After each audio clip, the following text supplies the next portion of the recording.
Bonjour à toutes et à tous et bienvenue sur Vie après 60. Avant de commencer, pensez à vous abonner à la chaîne et à cliquer sur la petite cloche pour ne rien rater. On est entre nous ici. Et on partage des astuces bien utiles. Vivre seul après 60 ans, on en parle souvent comme d'un rêve de liberté. On fait ce qu'on veut, quand on veut. Plus de compromis ni de chaussettes qui traînent.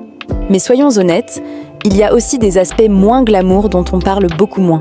Aujourd'hui, je vous propose un tour d'horizon, avec humour et bienveillance, de ce que signifie vraiment vivre seul après 60 ans et comment en profiter à fond. Vous êtes votre propre service d'urgence. Quand on vit seul, il faut penser sécurité. Pas pour devenir parano, mais pour être prêt. Un téléphone toujours à portée de main. Oui, même sous la douche, une montre connectée ou un médaillon d'alerte peuvent faire la différence. Un petit conseil d'astucieuse.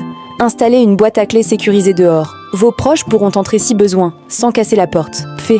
La solitude, même pour les plus indépendants, ça pique parfois. Même les introvertis ont besoin d'un peu de compagnie. Si votre cercle d'amis s'est réduit, c'est normal. Un animal de compagnie, des appels réguliers ou des clubs et associations peuvent aider à rompre l'isolement. Et entre nous, un chat qui vous attend en rentrant, c'est quand même chouette. 3. L'entretien de la maison, ce n'est plus comme à 30 ans. Le jardin, les gouttières, l'aspirateur, tout ça fatigue plus vite. Il n'y a aucune honte à déléguer. Faites venir un voisin, un artisan, ou carrément envisagez un logement plus petit, plus simple. Le temps et l'énergie gagnée, c'est pour profiter de la vie. D'ailleurs, si vous avez vécu l'une de ces situations, racontez-nous en commentaire, ça aidera toute la communauté. Petit rappel, abonnez-vous et partagez cette vidéo avec un ami, ça soutient énormément la chaîne. 4. Les routines deviennent sacrées. Et c'est très bien. Votre petit café sur le balcon, votre série préférée à 18h, votre balade à 15h, ces habitudes structurent vos journées et donnent du sens. Ce n'est pas de la rigidité, c'est du confort. Cuisiner pour soi seul, c'est un défi mais aussi un plaisir. Oui, c'est tentant de se contenter de plats préparés. Mais se faire un bon petit plat, même simple, c'est se dire « je compte ». Batch cooking, recette facile, plaisir d'essayer de nouvelles saveurs. Transformer la cuisine en moment de soin. Le silence, ça peut être un ami. Ou un vide. Radio en fond, podcast, livres audio, un peu de musique. Ça change l'ambiance et le moral. À l'inverse, profitez du calme pour méditer, jardiner ou réfléchir. Le silence devient un luxe si on l'apprivoise. Bougez, bougez, bougez. Sans coloc ou conjoint pour vous dire « allez, viens marcher », on peut vite rester sur le canapé. Trouvez votre activité.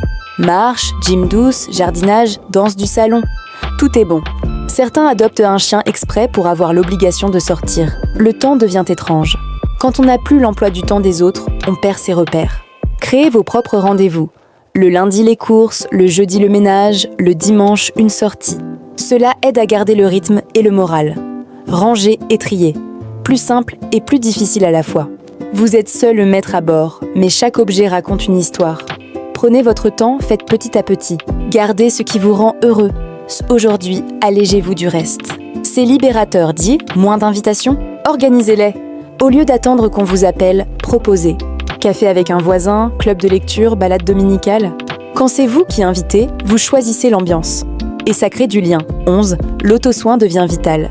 On pourrait se dire, pourquoi faire joli, je suis seule? Faux, faites-le pour vous. Habillez-vous même sans sortie prévue, préparez-vous un repas qui vous plaît, gardez vos rendez-vous santé. Vous méritez le meilleur soin. En résumé, vivre seul et après 60 ans, c'est un mélange de défis et de liberté. C'est votre vie, votre rythme, votre cocon. Avec quelques précautions et beaucoup d'attention pour vous-même, c'est aussi une formidable opportunité de se redécouvrir. Et avant de partir, si cette vidéo vous a plu, mettez un pouce bleu et abonnez-vous à Vie après 60 pour ne rien manquer. Et surtout, partagez vos propres astuces et expériences en commentaire. Votre vécu peut inspirer d'autres personnes.